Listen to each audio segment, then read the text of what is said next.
Dear brothers and sisters, today I want to wish you all Happy New Year. I want to thank God for everything that was done, for all His blessings to us in this year which has passed, and to ask for the blessings for all of us in this new year 2026.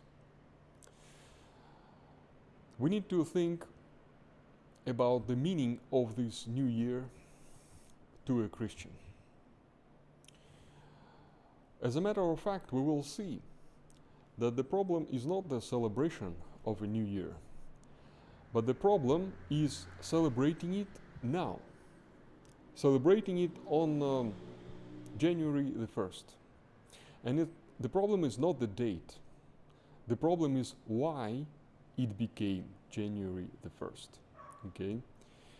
And we will see that not only the New Year's, but also the Christmas, which seems to be so close, okay, to the New Year's, why the way we celebrate these things, both in the West and in the so-called Orthodox countries.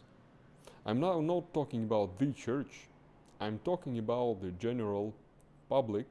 Why is it deeply Gnostic?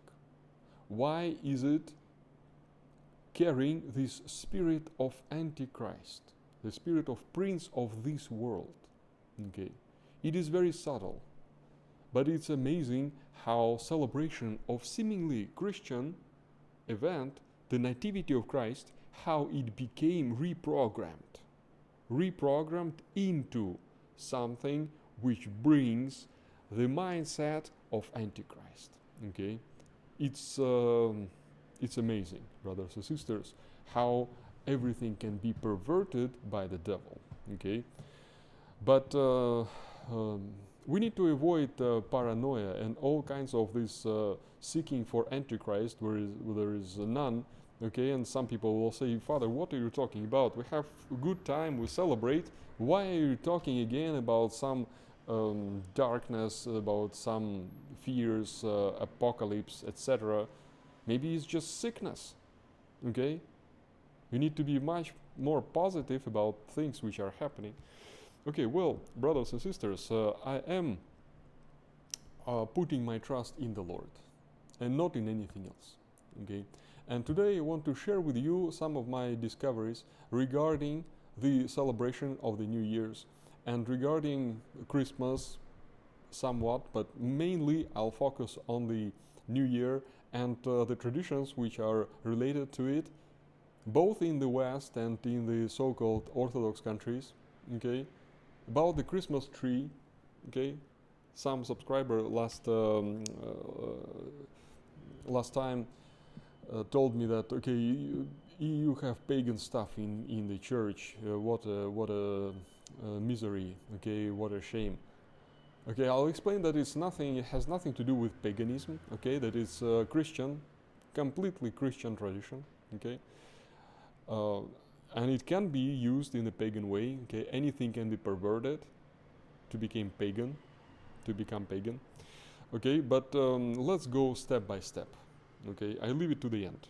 First, I want to talk about the New Year's. Okay, and the problem of the New Year and the problem of the calendar, the whole topic of calendar is related about imposing some set of values, some set of world view, and your perception of time, your place in time, your understanding of time upon you, upon the world. Okay, if you're a ruler, if you rule the calendar, if you rule this, you can influence the mindset. And brothers and sisters, you will see after such thorough analysis.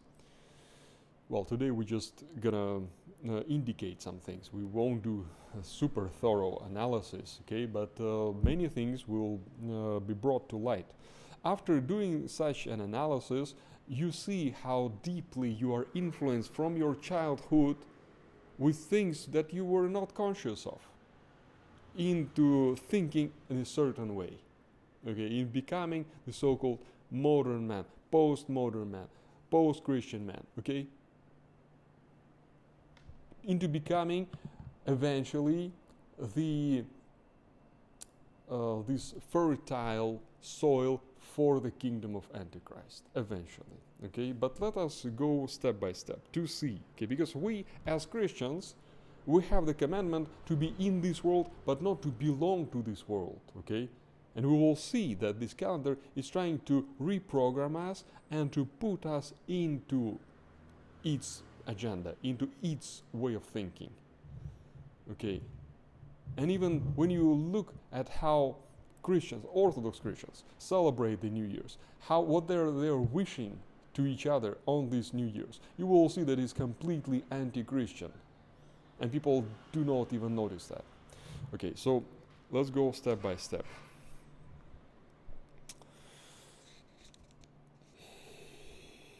If you go to some so-called Orthodox places, Russia, Ukraine, you will see that for most people, New Year's is much more important than Christmas, than Pascha, Easter.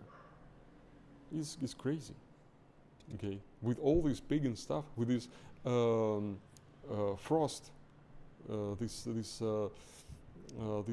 Uncle Frost, okay, and etc. Grandpa Frost, and all this. It's worse than Santa Claus. Okay, well, that came from the time of Stalin. Okay, I'll tell you, from the time when they were killing priests and bishops, okay, massively, by hundreds of thousands, by millions, and at the same time in 1930s, 35, 36, 37, that's when they've introduced all these New Year celebrations with all that stuff to Russia, which is until now we have, and it becomes bigger and bigger year by year. Okay, so this is like really like Satanist reprogramming, like recent. This religion of Babylon, through these Bolsheviks, grasped its claws into the heart of Russians. Okay, and it's still there now. But okay, let us go from the beginning.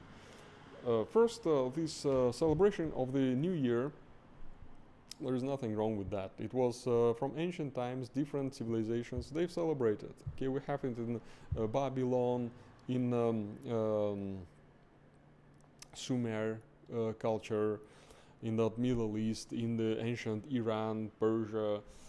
There it was celebrated usually in March, okay, in the beginning of March, in the end of March, okay. In Egypt, it was celebrated in the summer because of the Nile, okay, this cycle, harvesting cycle, okay. Celebrating it in spring makes sense because it's new life, okay. After winter, the nature is waking up, okay, and you have New Year coming, okay. In ancient Israel, was celebrated in September. Okay, you have until now Rosh Hashanah, this feast, the beginning of the year, and it was accepted like this into the church. Okay, because the new church is the new Israel, and some of these forms were taken from the old Israel, and it was celebrated in the September 1st. Okay, we know in Israel it's a moon calendar, it's not a solar calendar. Okay, but for us we took the solar calendar, the church. Okay, today we have, it's called Indiction. It's called Gregorian calendar is the September 14th that we begin the church new calendar, which is Julian calendar is September the 1st. And it was related to the beginning of the preaching of Christ. Okay, traditionalists believe that his teaching began in autumn. Okay, Luke in chapter. Okay, in Luke, you remember when he came to synagogue and opened the book and he started reading. It was it was related, traditionally understood as the beginning of the preaching of the Lord. And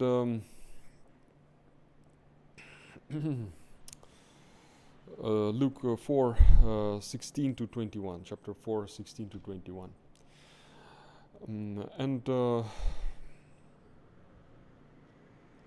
And also ending of the harvest, also you reap all the harvest, and now you need to do taxation. It also had practical reasons. Began this new year in Israel.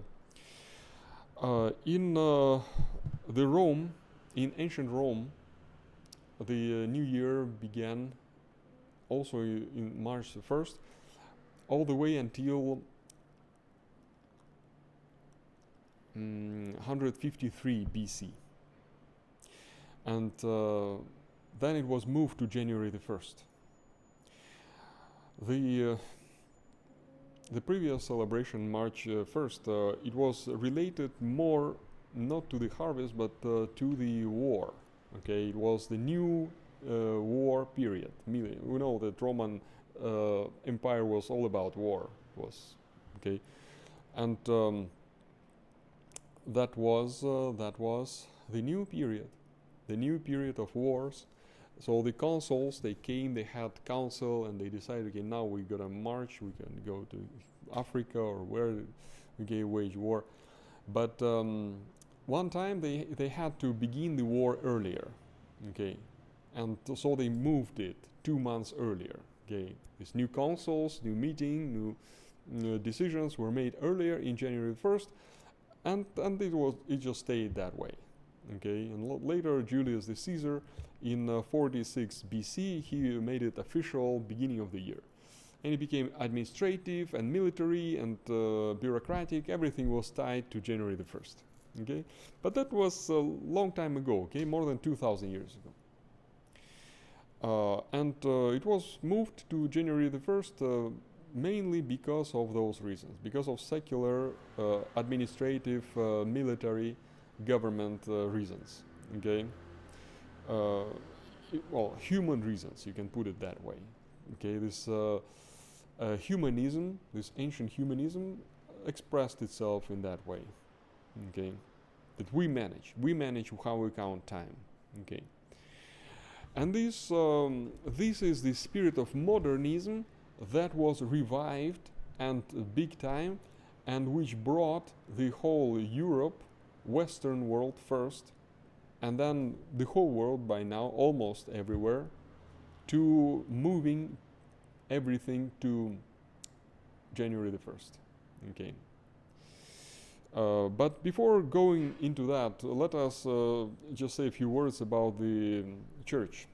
Because for the church, it was never that way. The church never submitted to the secular calendar. The church, from ancient time, showed explicitly that it has its own calendar. And this is why we have Pascha, which is moving all the time, and other feasts. Okay, it says we are independent. Okay, we are independent of your calendar. You guys, secular world, you can run whatever you want, but we have our calendar. Okay, so this spirit of being free, being in this world but not subject to this world, is in the calendar, is weaved into the calendar, into the conscience of the church. But secularism is trying to break all of that. Okay. Why for the church? The church chose September the 1st as the beginning of the year. Well, first, as I said, it was a continuation of the Old Testament tradition, but also because Pascha is the main feast for the church. And the new cycle of Pascha begins in September. Okay, so the calendar of the church is the cycle of the history of redemption, the history of salvation, which is going over and over. And circular understanding of time. This is the church understanding, circular understanding. And this is why all the feasts, they are coming okay, they are pegged, if you want, to Pascha. Okay, they are passing after Pascha. Okay, we have these feasts going all the way to the beginning of September, and then we switch, and the new set of feasts is now coming from the beginning of salvation. And we see that the first feast that we have in September is the one of the big feasts is the nativity of the Holy Theotokos, okay, which is opening the New Testament period, okay, from coming to this world of Mother of Christ begins the New Testament, okay, and the new period of salvation begins, and now we are already walking towards next Pascha. So for the church, this is why we have it's September the 1st. Okay, now in Gregorian calendar is September 14th. This is the new year called Indictyon, and it was fixed like that as early as 6th, 7th century. Okay. Now, in Europe, in Western world, there were different times of celebrating the New Year. In the Middle Ages, let's say. In the Middle Ages, it was sometimes December 24th, 25th, like Christmas time. Sometimes March 25th. Sometimes some other date. Okay, it could be different date. Okay, you can do some research on that if you want. But after the Reformation, in the 16th century, with this spirit of Renaissance and this beginning of modernism, you can say, this is going to change. Okay, and the monarchs of Europe are switching one by one, switching to January the 1st. Okay. And we have these modernist popes like Gregory the First, who says, "Oh, now we have more scientific calendar, so we need this calendar reform."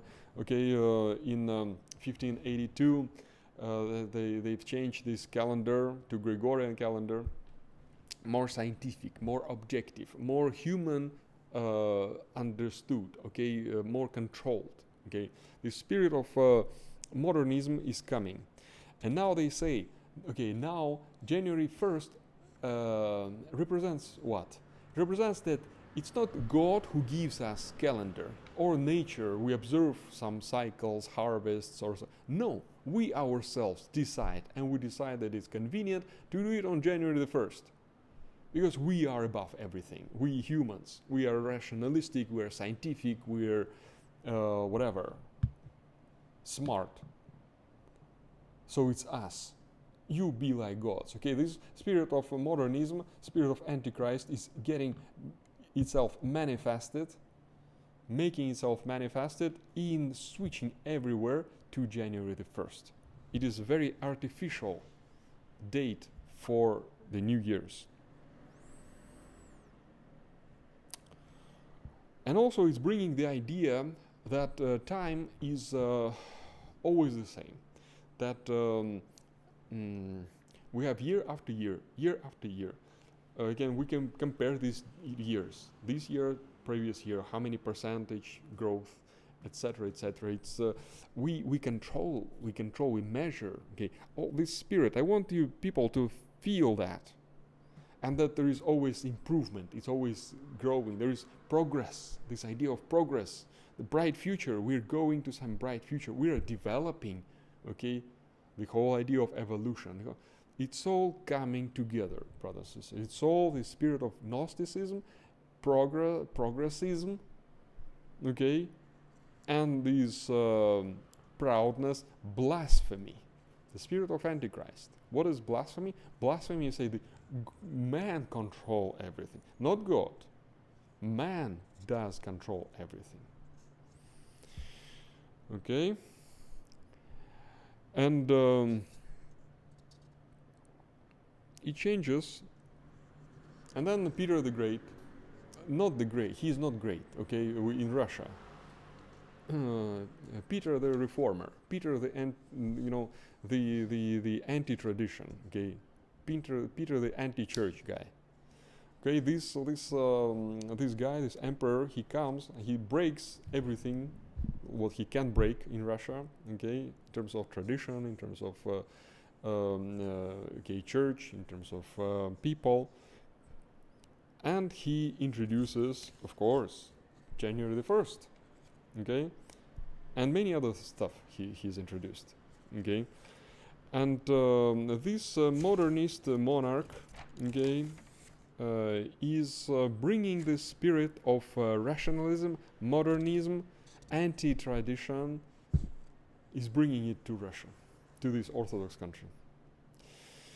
Because of apostasy, of course, people were able to embrace it. Well, not everybody embraced it, but the elite embraced that.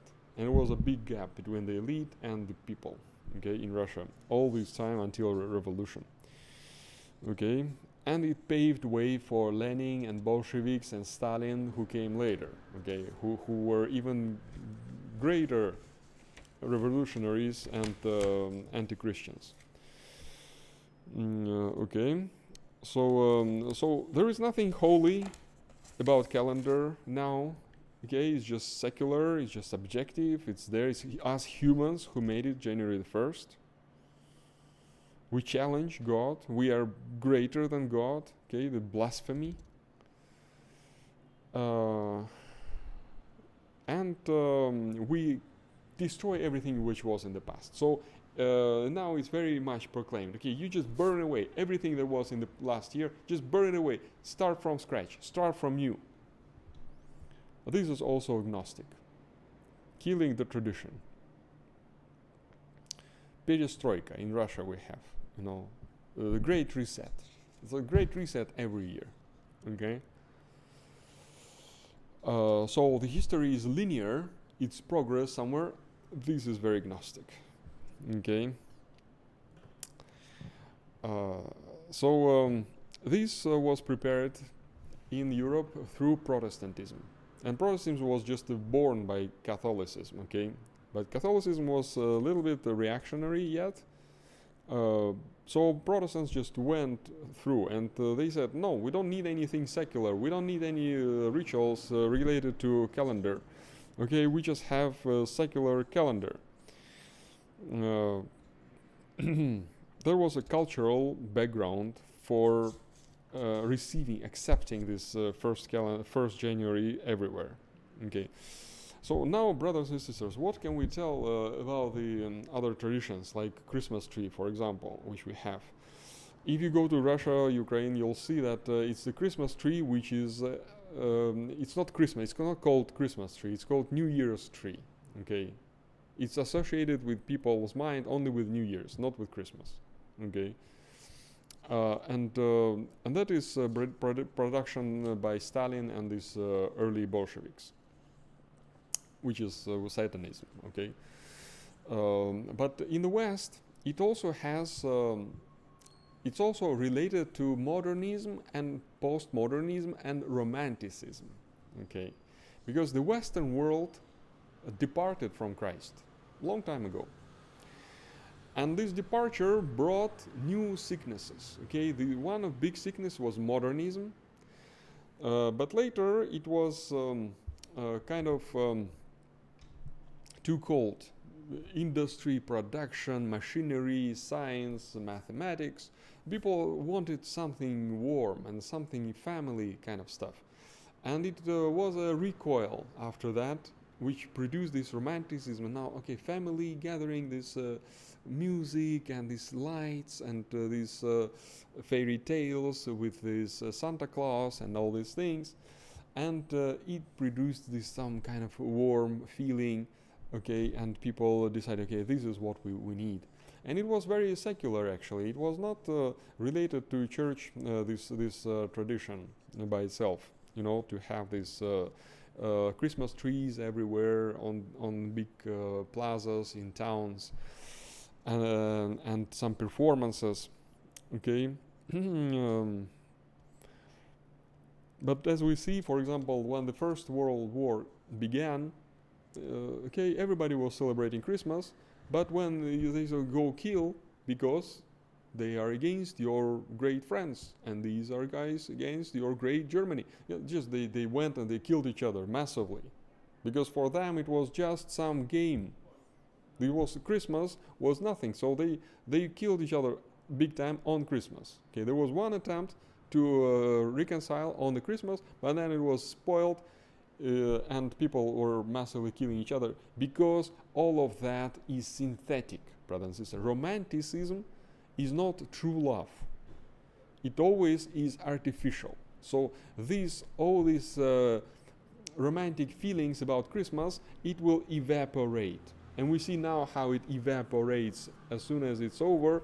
People are switching from Halloween to Christmas, and Christmas to Valentine's, etc. Here we're switching in Taiwan. Everybody's switching to Chinese New Year. Okay, and but so why Christmas tree here in our church? Well, because in the ancient time, it was first in the church.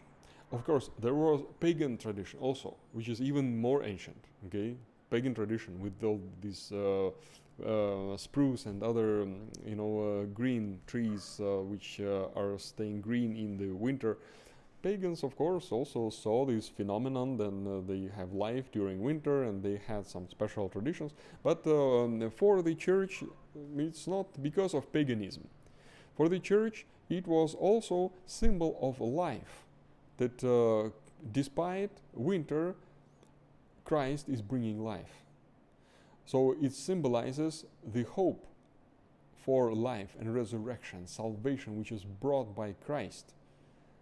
And it's reminding of the paradise and the tree of the paradise, both the tree of life and the tree of knowledge of good and evil.